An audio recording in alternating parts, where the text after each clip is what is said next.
All right, good morning, everybody. Welcome to the November 3rd Thursday Web Forum for the Southeast Conservation Adaptation Strategy, or SECAS partnership. As always, I'm Hillary Morris. I work on user support and communications for the Southeast Conservation Blueprint, and I'll be your host today.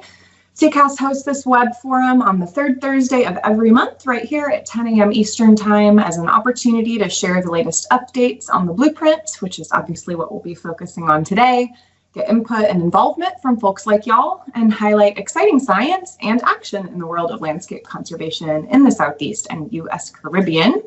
So here's our usual agenda for the day. We'll start out by introducing our speaker, who will present for 30 to 40 minutes or so on our monthly topic. We'll have Q&A and discussion at the end, and then I'll preview next month's webinar. We often have some SECAS staff updates, but since Rua is presenting today, we're going to skip that because he's going to cover everything we need to share. You probably noticed that I am recording this web forum just as an option for the one or two people who inevitably wanted to come but had a conflict. I will post the slides and the link to the recording from the calendar event on the SECAS website within a couple of days. So I'm going to go ahead and introduce Rua, and you probably know him. Rua Mordecai is the coordinator of the Southeast Conservation Blueprint. He's going to be presenting today about the latest update to the Blueprint version 2024 and providing a sneak preview of the latest version of the SECAS Goal Report, which is tentatively scheduled for release early in the new year. So Rua, if you want to share your screen, you can go ahead and take it away. Thanks, Hillary. So as Hillary said, I'm going to talk about the latest updates for this year to the Conservation Blueprint and to the Goal Report. And basically, I'm kind of aligning it around the major stuff the Southeast Conservation Adaptation Strategy does. So you're all probably seeing these big things on what the partnership does. And so really, two of those things we're going to talk about. We're going to be talking about the goal and goal tracking, and then we're also going to talk then about the conservation blueprint. So let's start with the vision and goal. Just to remind you for everyone, the vision of the SECAS is this connected network of lands and waters that supports thriving fish and wildlife populations and improved quality of life for people. And then we do have this step down kind of goal of like, well, how do you measure that broad, great idea? And the goal we track is this 10% or greater improvement in health, function, and connectivity of southeastern ecosystems by 2060. And then we also, in the near term, have this metric of a 1% improvement every 4 years that we track to kind of see whether they're on track. So we got the longer term goal and then the near term just to make sure we're on track. And then we basically look at progress towards achieving that goal. So we grab the best available data we can have that has really big coverage across the Southeast. And we have a series of indicators around health function and connectivity, and basically have the scorecard. This is the top level summary, so we have lots of other cool information and more detailed stuff underneath. But this is the top level piece, and just tracking whether it's, are we on track for the goal? So everything in the green is like, cool, we're on track. Everything in yellow is like, oh yeah, we're improving, but we're not quite on track for what we're shooting for. And then in the red, you were going the wrong direction. No, we don't want to be going that way. So this is a piece that we've kind of been keeping fresh and updating as there's more information on newer data and new ways of measuring some of these pieces.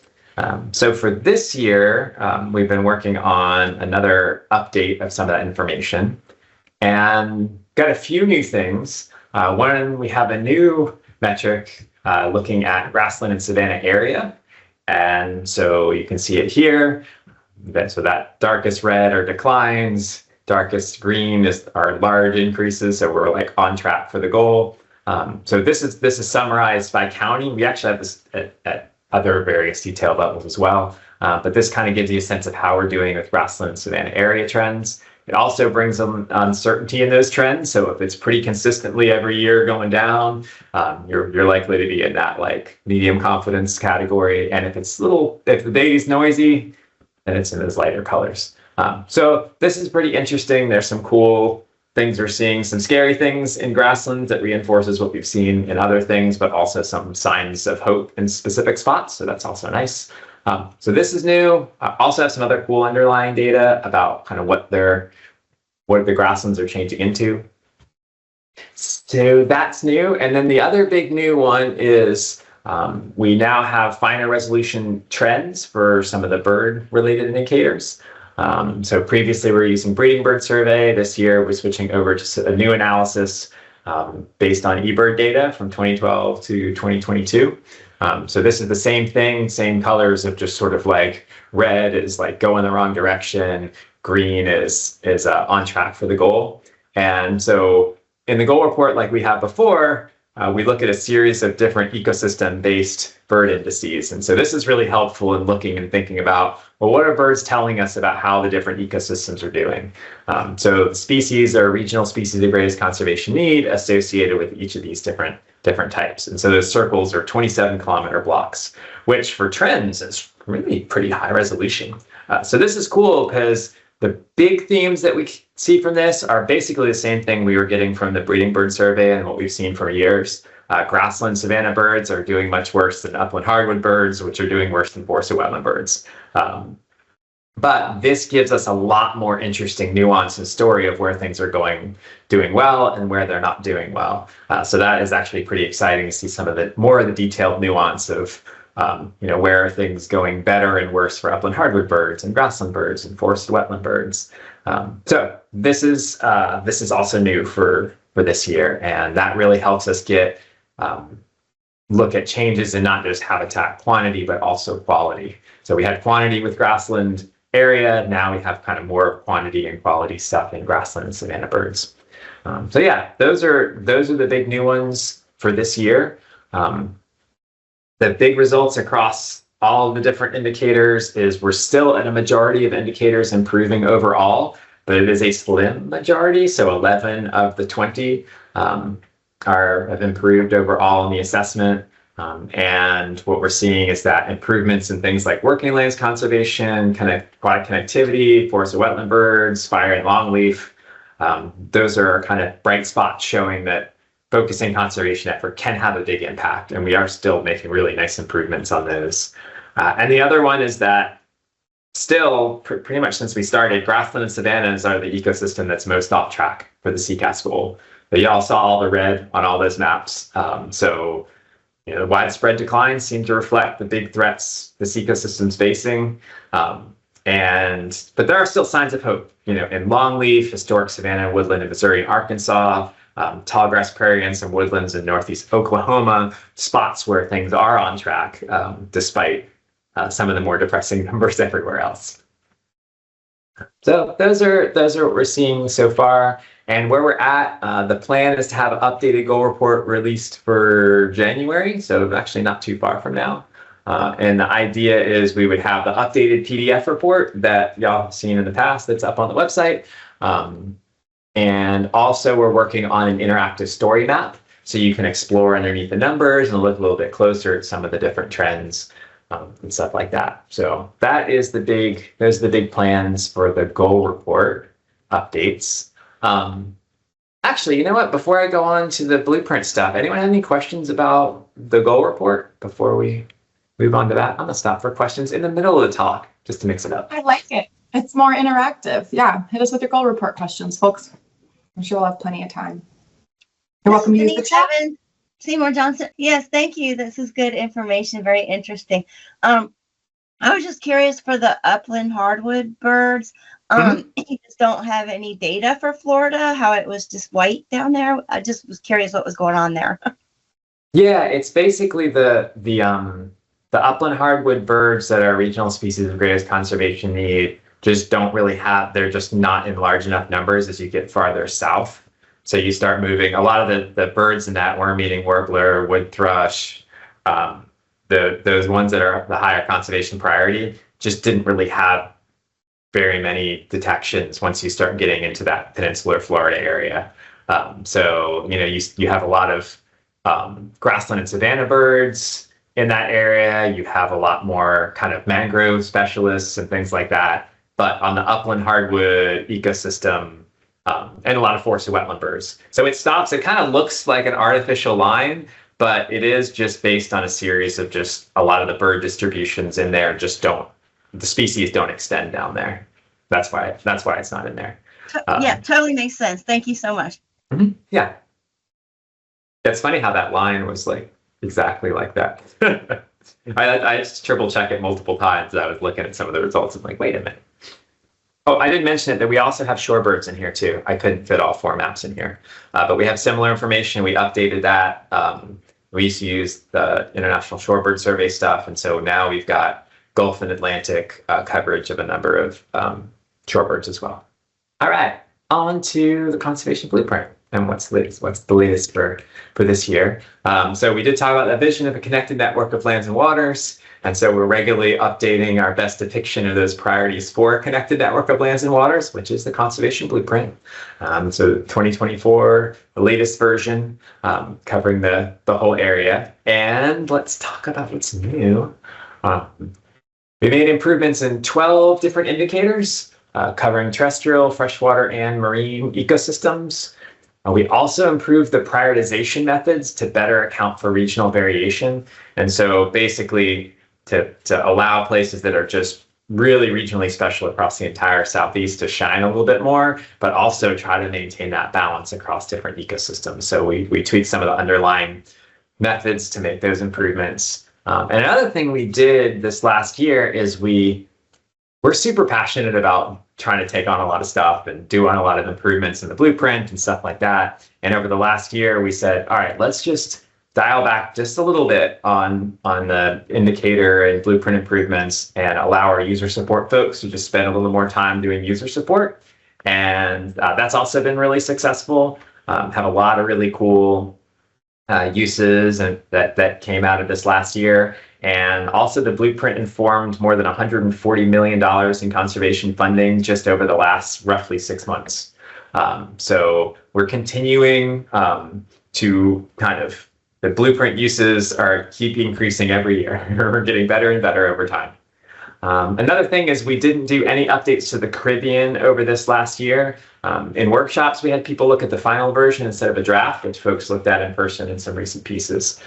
So the Caribbean looks the same as it did, and the continent and all the marine stuff did get updated.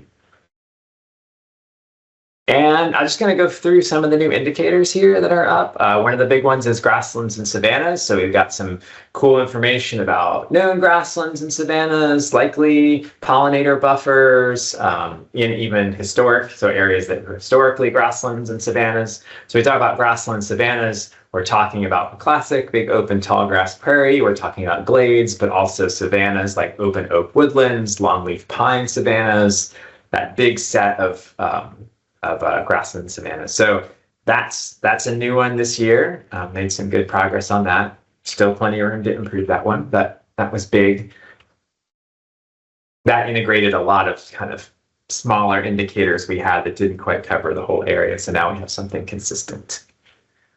Also have a landscape condition indicator. So this is inspired by some work the Florida Natural Areas Inventory has done, and it is looking at the naturalness of the landscape at multiple scales. So it's looking at, you know, the pixel and then 10 acres, 100 acres, 1,000 acres.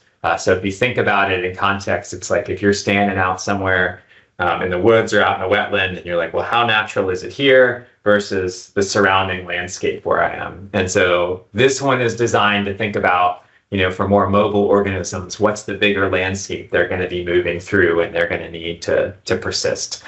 So that one is new. It uses National Land Cover database and also a number of other pieces of information, including the grassland and savanna indicator to correct for misclassification issues with some of the land cover data. So yeah, landscape condition, that's new. That covers the entire continent now. We did have this in the Caribbean, so now we have a landscape condition in both areas as well. Amphibian and reptile areas. So this is based on the priority amphibian and reptile conservation areas. So we did a big expansion of that. We only had a small part of the Southeast covered. Now we have almost all the states. So that was a big update. And then also we updated the imperiled aquatic species indicator again. We work really closely with the Southeast Aquatic Resources Partnership. And so there was some new data in a number of places. And so we work with them. They actually use the blueprint and they use other components, the goal tracking, things like that. And then we work closely with their aquatic connectivity teams and their work in getting from various states the species information. And so we integrate that new stuff back into the blueprint. One change we made this year was we switched to regional species of greatest conservation need instead of just the individual states species of greatest conservation need. And that was because there were some issues across state boundaries of some states, how conservatively or liberally they defined conservation need. So that was running into some consistency issues. So this is the newer version there. And I mentioned the ocean also had a big refresh of the Gulf coral and hard-bottom indicator, which pulls together a whole mess of different information around the Gulf to try to get it important kind of, well, coral and hard-bottom areas. So that's also new in the blueprint. And we made a bunch of other improvements, updating indicators to keep up with new land cover, making smaller improvements or updates or issues, updating network complexity with new data, all that fun stuff. All right, so what happens next? Well, next step is all the blueprint products. They are final and publicly available. So we'll go to the web browser here. So then if you go to the Southeast Conservation Adaptation Strategy, secassoutheast.org, and you want to grab some stuff, you go to the blueprint. And then you got some options. You can just download the data directly. You just give me the data right there. You want to dig deeper into the atlas. This is more ArcGIS Online. You want to overlay layers and put stuff together. Or you can use the Blueprint Explorer. And I'm going to show off some cool stuff in the Blueprint Explorer related to the new indicators because it's fun. So there will actually be a web forum of all the new cool stuff coming up sometime soon. But I just wanted to give you a sense of some of these new indicators and some new stuff you can do. So this is the Blueprint Explorer. There's a lot of cool stuff you can do. You can make amazing maps with all the different indicators and stuff like that. You can do data summaries, but the thing I want to talk about or just show a little bit today is the blueprint filtering, which is just fun to play with. And now there's new stuff you can do because we have new indicators. So I'll click on this filter the blueprint, kind of find your part of the blueprint. I always think about this as like the blueprint is so big. And so where is my part that fits with the question I'm asking or what I'm looking to do?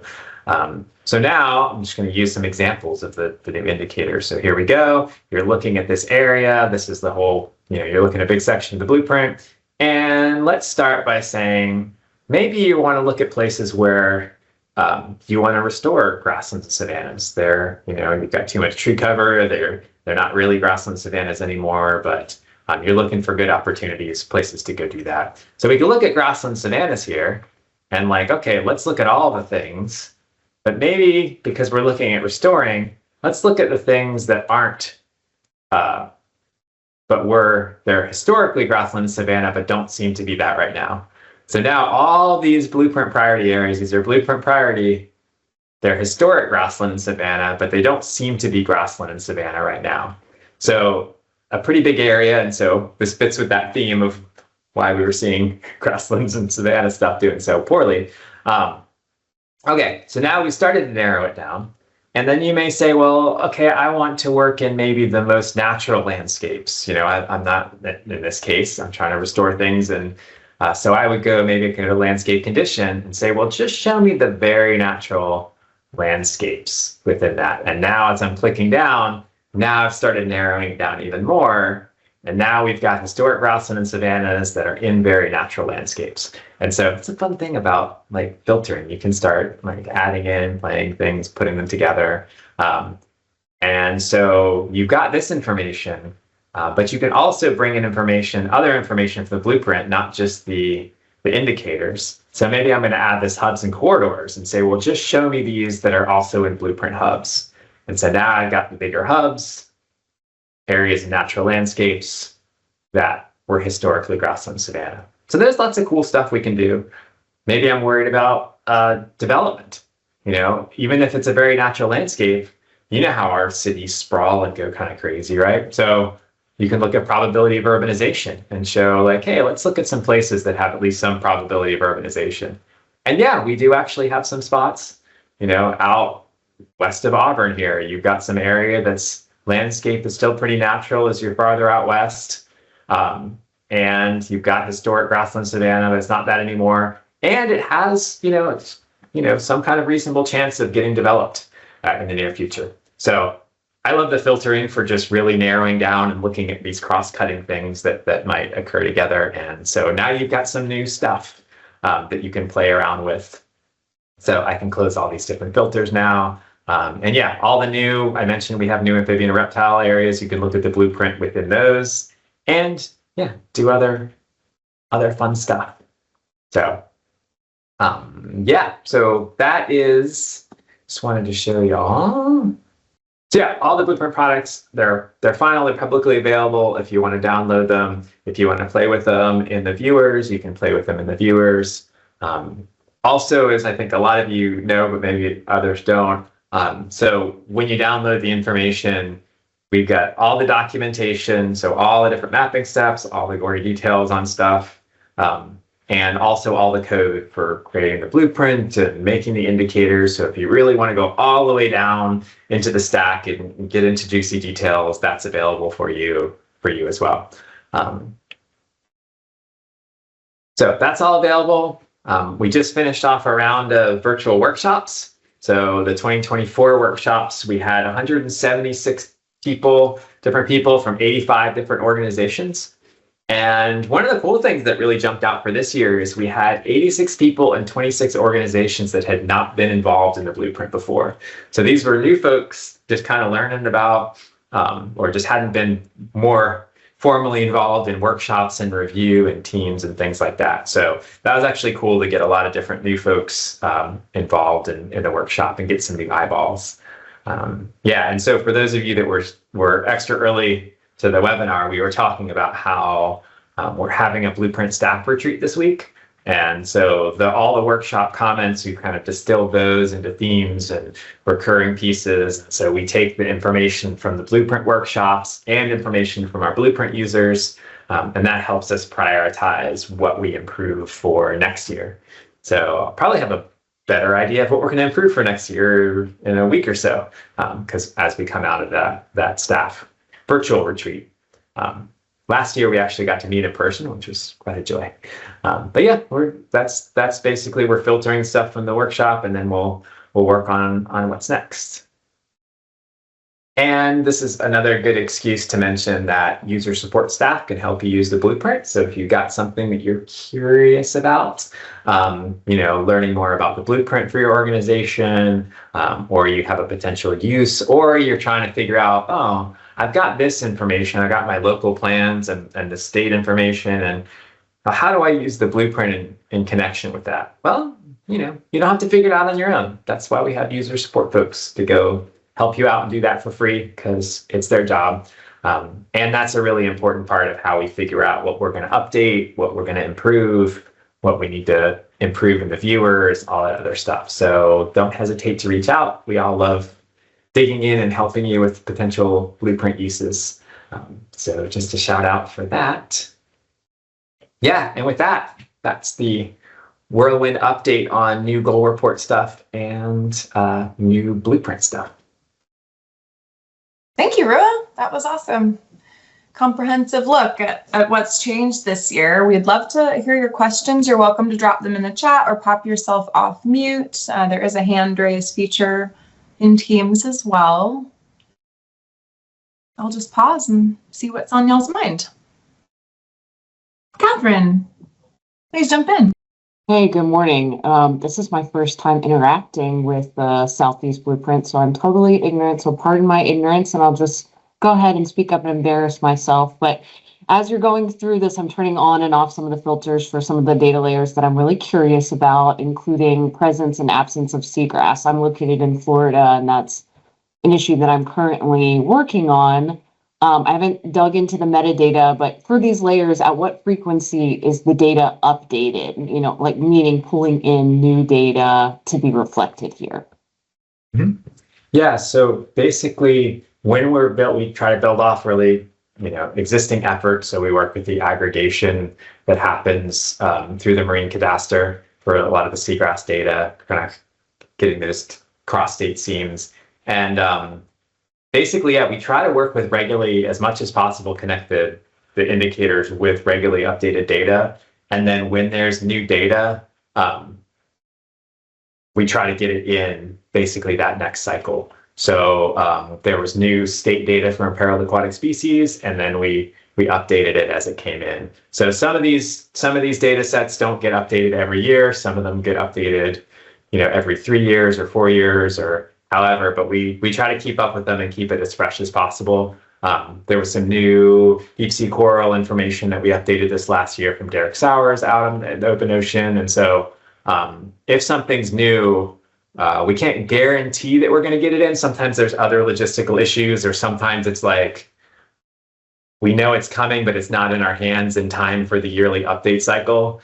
Sure. But most of the time, if there's new data available in time for the cycle, we're able to get it and refresh the indicators. Because we update the blueprint every year, that gives us an opportunity to kind of bring in new information and bring in new pieces. Like we did a lot of updates for the new National Land Cover data set as well for the last year. So yeah, we try to keep everything fresh because we're learning more, and the landscape and waterscape are constantly changing too. That's amazing. Super impressive. When you're aggregating data, are there any data sets? I know you mentioned logistical constraints, but are there any sets that are quote unquote, I'm air quoting, you can't see me, but off limits? Like, are you pulling in NOAA's data across all federal agencies as well as state agencies? And again, pardon my ignorance on data sources. Yeah, it depends. What we try to do is lift up existing partnerships and groups that are aggregating the information, and then try to work within those whenever possible. Sometimes we do end up aggregating some things if it's just super problematic to be missing it, no one else is doing it.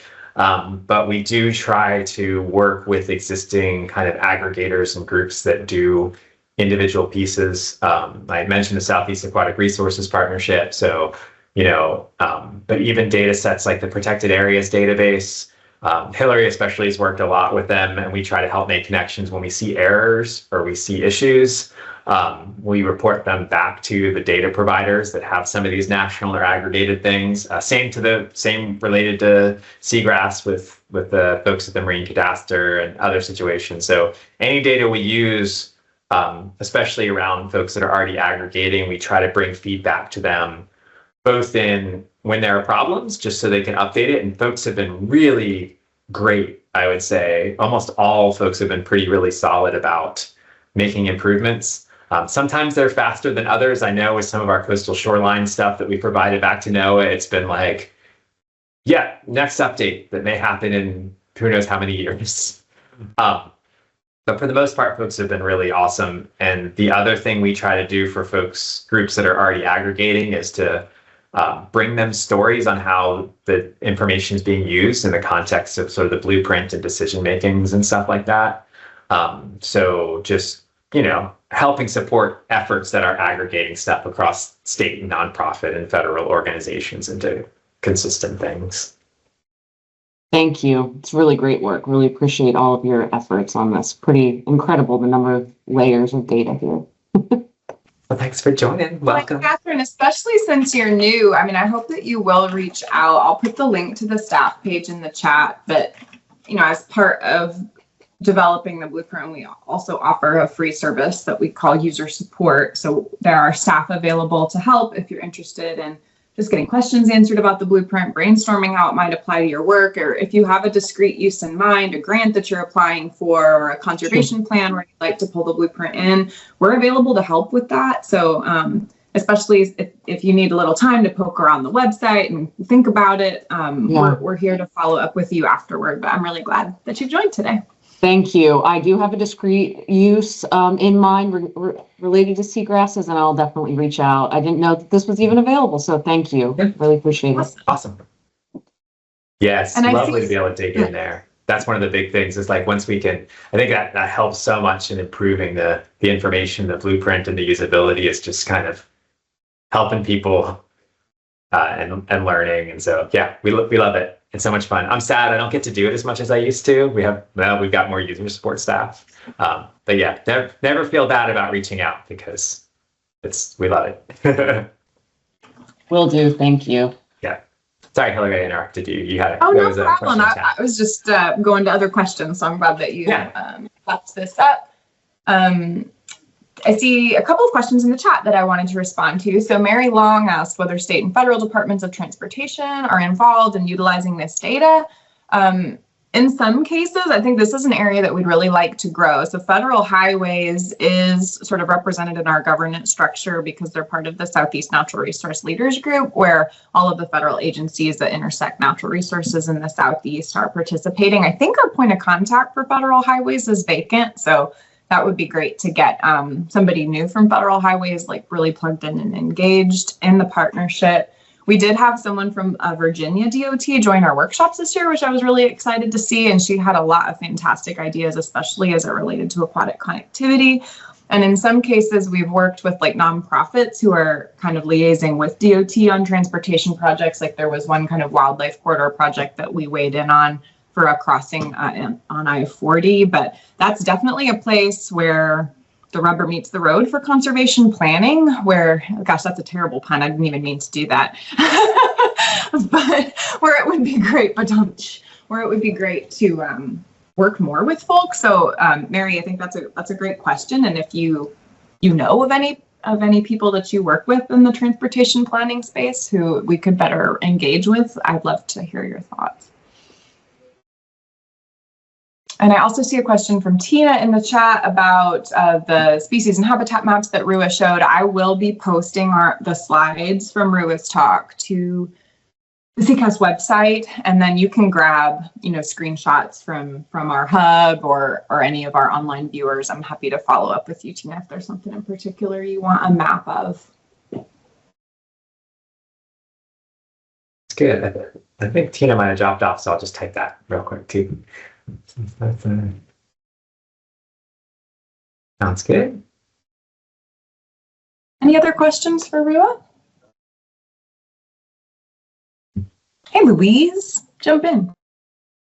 Hey, this isn't really a question, and I put this in the chat, but just to follow up, one of the roles of user support is we are a free service and we're here to help, but one of the things that we do is listen and observe how people need to use the blueprint. And so, for example, this week when we're in our staff retreat and thinking about what we want to take on in the next year, a part of that decision is what we're hearing from people on the ground who are using the blueprint. And really that plays pretty heavily into when we think about updating indicators. We think about like, oh, this person was trying to use seagrass and this person was looking at our corridors.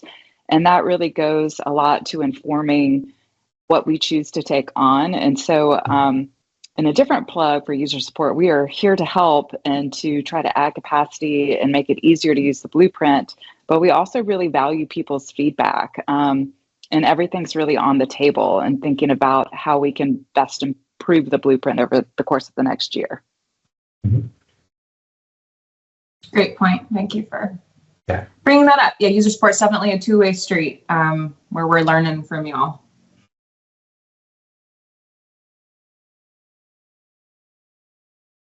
I'll pause one more time for questions. I just don't want to cut this off if folks are noodling on things that they might want.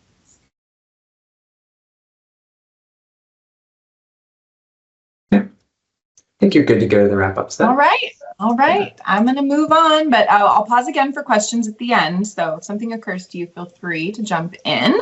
So I wanted to wrap up with a quick preview of our next web forum. We typically skip December just because it's so close to the holidays and a lot of people are out of the office. So we'll be getting back together in the new year, January 16th, and we'll be hearing from Annalie Barnett, who's a landscape ecologist with the Nature Conservancy. She's part of their Center for Resilient Conservation Science.